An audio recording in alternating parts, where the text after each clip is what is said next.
Monsieur le Président, il est bon que la France soit de retour. Ça fait vraiment trop longtemps que son siège européen était physiquement occupé, mais politiquement vide.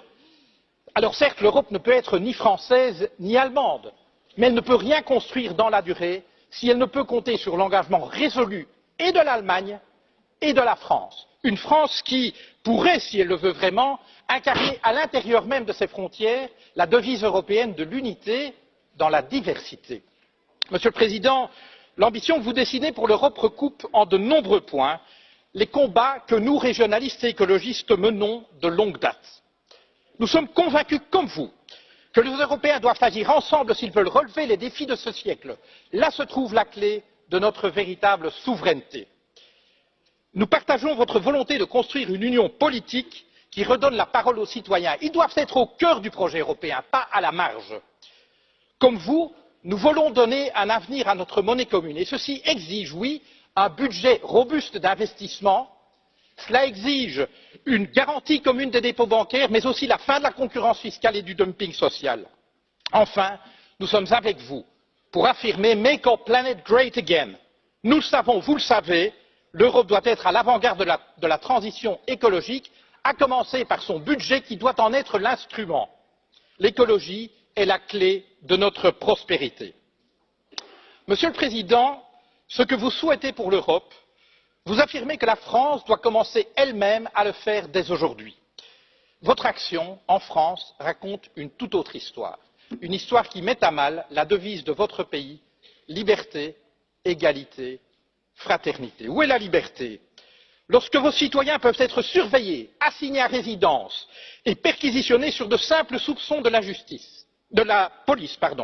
Où est la liberté lorsque des policiers armés débarquent au petit matin pour arrêter un groupe de jeunes dont le seul tort serait d'avoir occupé pacifiquement un chantier? Ma fille en était. Elle fut emmenée devant son fils de 2 ans, loin de chez elle pour subir pendant toute une journée un interrogatoire. Dans votre France, l'état de droit garant de nos libertés s'éloigne jour après jour. Liberté, égalité. Où est-elle l'égalité lorsque vous imposez toujours plus de précarité aux travailleurs alors qu'en même temps, vous faites des cadeaux fiscaux aux plus riches, ceux que vous aimez appeler les premiers de cordée? Votre foi en eux est inébranlable, mais voyez-vous, ce qui définit la cordée, Monsieur Macron, c'est la corde. C'est elle qui permet d'adapter la vitesse du premier de cordée aux besoins du groupe. C'est elle aussi qui empêche les derniers de cordée de tomber au ravin. Mais dans nos sociétés, Monsieur le Président, cette corde n'existe plus. Les riches s'enrichissent, les classes moyennes stagnent et se précarisent, et les plus fragiles sont abandonnés à leur sort. Liberté, égalité, fraternité. Est-ce au nom de la fraternité que vous vendez des armes à des régimes qui les retournent contre leur propre population ou contre leurs voisins? Où est-elle cette fraternité lorsque votre police lacère tente ses sacs de couchage de migrants?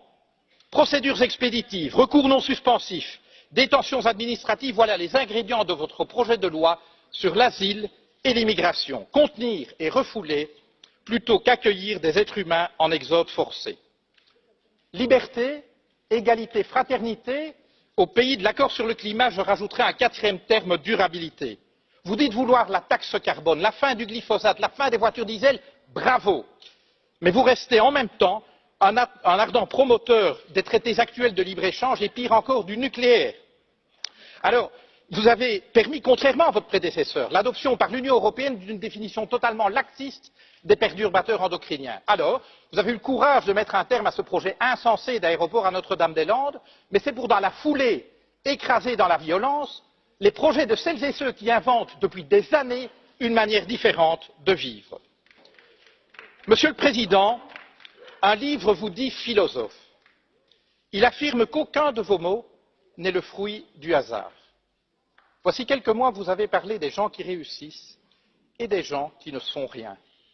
Vous n'avez pas dit des gens qui ne font rien ou des gens qui n'ont rien. Vous avez parlé des gens qui ne sont rien. Voyez-vous, pour nous, le projet européen consiste précisément à faire en sorte que plus jamais, en aucun endroit de ce continent, aucune femme, aucun homme ne puisse être considéré comme rien ou se penser comme rien.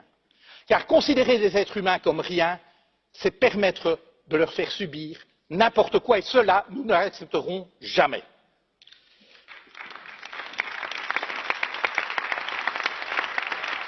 Monsieur le Président, vous avez pris coutume d'offrir à vos hôtes de marque un cadeau.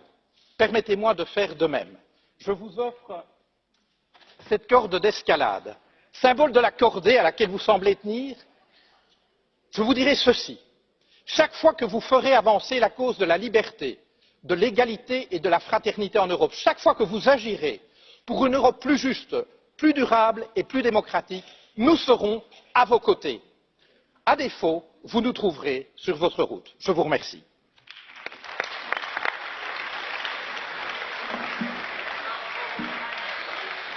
Per il gruppo confederale della sinistra